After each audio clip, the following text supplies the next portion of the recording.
जय जिनेन्द्र। हमने अपने पहले वीडियो में कर्म का सामान्य परिचय प्राप्त किया। अब हम कुछ आगे जानें। कर्म पुद्गल जो प्रति समय हमारी चेतन आत्मा को आच्छादित करके रहते हैं, वे पुद्गल वर्गणाएं कहलाते हैं। पुद्गल वर्गणाएं 8 प्रकार की होती हैं: औदारिक, वैक्रिय, आहरक, तेजस, श्वासोच्छ्वास, भाषा और कार्मण। इन 8 में केवल कार्मण वर्गणा के पुद्गल ही कर्म बनने के लायक होते हैं और यह आत्मा के साथ कर्मों का संबंध अनादिकाल से चला आ रहा है। हम नहीं कह सकते कि आत्मा पहले थी अथवा कर्म पहले थे, क्योंकि इनमें पौर्वापर्य का संबंध है। इस संबंध का अर्थ है कि न तो हम किसी वस्तु को पहले की कह सकते हैं और न किसी को पश्चात की। जैसे मुर्गी और अंडे का, यह भी अपश्चानुपूर्वी संबंध है। आत्मा और कर्म का संबंध संयोग पूर्वक होने पर भी मात्र संयोग नहीं है, इसमें भी निमित्त होते हैं। प्रति समय इतने कार्मण वर्गणा के पुद्गलों का हम बंध करते हैं, जिन्हें हमने पहले ऑडियो में अनंतानंत कहा, उन्हें अब हम टेक्निकल भाषा में समझें। इसे कर्मग्रांथिक साहित्य में अभवि से अनंत गुणा अधिक अथवा सिद्ध राशि के अनंतवें भाग जितने पुद्गल ग्रहण किए जाते हैं और एक समय में ग्रहण किए गए इन पुद्गलों को समय प्रबद्ध कहा जाता है। अब प्रश्न उठता है कि हम ये इतने पुद्गल जो ग्रहण करते हैं, उन्हें किन दिशाओं से ग्रहण करते हैं? उत्तर: जनरली हम पूर्व, पश्चिम, उत्तर, दक्षिण, ऊर्ध्व और अधः दिशा अर्थात कि 6 दिशाओं से ग्रहण करते हैं। अब पुनः प्रश्न है कि क्या 6 दिशाओं में जितने कार्मण वर्गणा के पुद्गल हैं, हम उन सबको ग्रहण करते हैं? नहीं, हम दिशाओं में जो बिखरे हुए कार्मण वर्गणा के पुद्गल हैं, उनमें जो हमारे आत्मावगाढ़ हैं, बिल्कुल आत्मा के नज़दीक हैं, हम उन्हीं पुद्गलों को ग्रहण करते हैं। इसको हम अग्नि के उदाहरण से समझें। जिस प्रकार कहीं पर भी आग लगती है तो आग अपनी चपेट में उसी वस्तु को लेती है जो वस्तु उसके अत्यधिक नज़दीक होती है, उसके कांटेक्ट के साथ होती है। उसी प्रकार हमारी आत्मा अथवा आत्मा में चिपके हुए ऑलरेडी जो कर्म पुद्गल हैं, वो उन्हीं कर्म पुद्गलों को आकृष्ट करते हैं जो हमारे आत्मावगाढ़ होते हैं। और इसके साथ यह भी जानें कि जब ये प्रदेश हमारे आत्मा से संबद्ध होते हैं, तो उस समय सर्व आत्म प्रदेशों के द्वारा ये बद्ध किए जाते हैं। इस प्रकार परिणाम स्वरूप हम देखते हैं कि कार्मण वर्गणा के अनंतानंत प्रदेश हमारे आत्म प्रदेशों पर आच्छादित होते हैं। इससे स्पष्ट है कि कर्म के प्रदेश अधिक हैं और हमारी आत्मा के प्रदेश कम हैं। अब पुद्गल आत्मा के द्वारा जो ग्रहण किए जाते हैं, उन पुद्गलों का आत्मा के साथ एक ही भाव होने से उनमें फल देने की शक्ति आ जाती है और ये ही पुद्गल, कार्मण वर्गणा के पुद्गल, जब यूं ही लोक में फैले हुए होते हैं तो उनमें कोई भी फल दान की शक्ति नहीं होती है और वे कर्म नामक संज्ञा भी नहीं पाते हैं। वे केवल कार्मण वर्गणा के पुद्गल ही कहलाते हैं। ध्यान रखने योग्य कथन यह है कि प्रत्येक कर्म स अवधि अर्थात विथ टाइम पीरियड ही बनते हैं। अनादि अनंत काल के लिए कोई कर्म किसी जीव के साथ बंधा हुआ नहीं होता है। प्रत्येक कर्म अपनी स्थिति के साथ बनता है और स्थिति के अबाधा काल पूर्ण होने के पश्चात फल देने लगता है। इससे यह स्पष्ट हुआ कि कोई भी कर्म आत्मा के साथ सदा सदा के लिए चिपका हुआ नहीं रह सकता।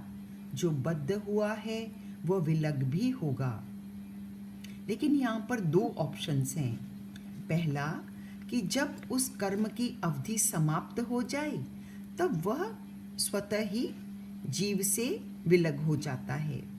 द्वितीय, प्रयत्न द्वारा अर्थात कि तप साधना आदि के द्वारा जीव की चेष्टा से वह समय से पहले भी अलग कर दिया जाता है।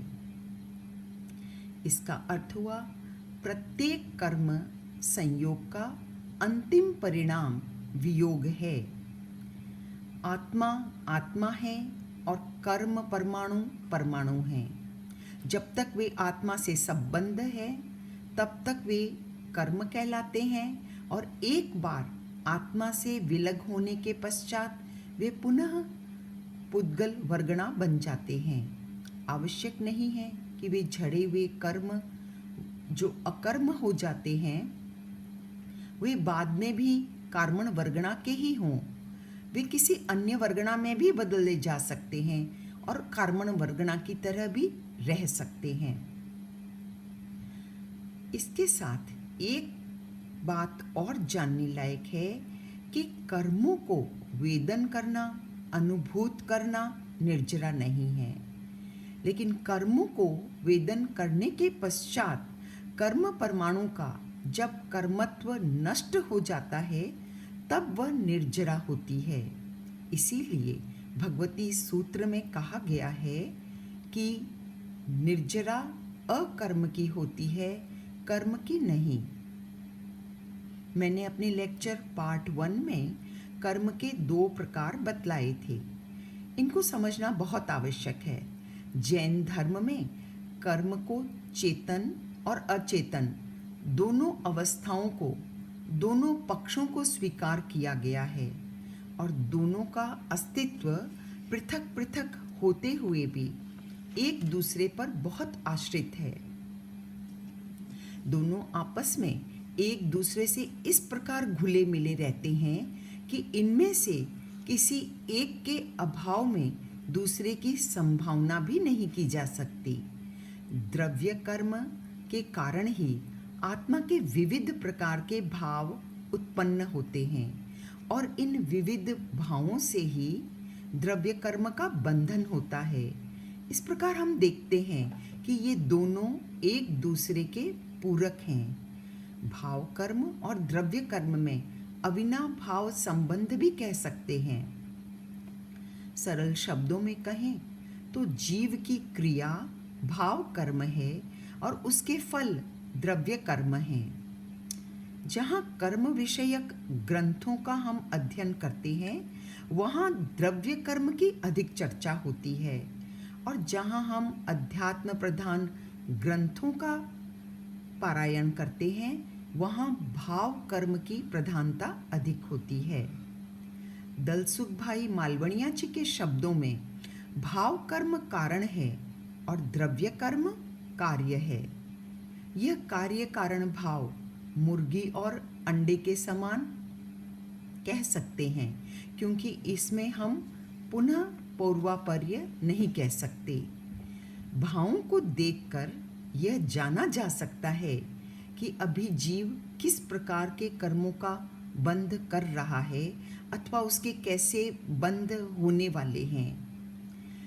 एक अतीत को जानना अथवा भविष्य में होने वाली किसी भी घटना के बारे में सोचना, यह सब जो कर्मों को पढ़ सकता है, जो कर्मों को देख सकता है, उसके लिए बहुत आसान है। ध्यान रखें, मुक्त जीव में द्रव्य कर्म न होने के कारण भाव कर्म भी नहीं होते हैं। इससे ये फलित हो गया कि एक के अभाव में दूसरे की भी संभावना नहीं की जा सकती है। अब हम दोनों को, द्रव्य कर्म और भाव कर्म के अंतर को समझें। द्रव्य कर्म पुद्गल पिंड है, पौद्गलिक है।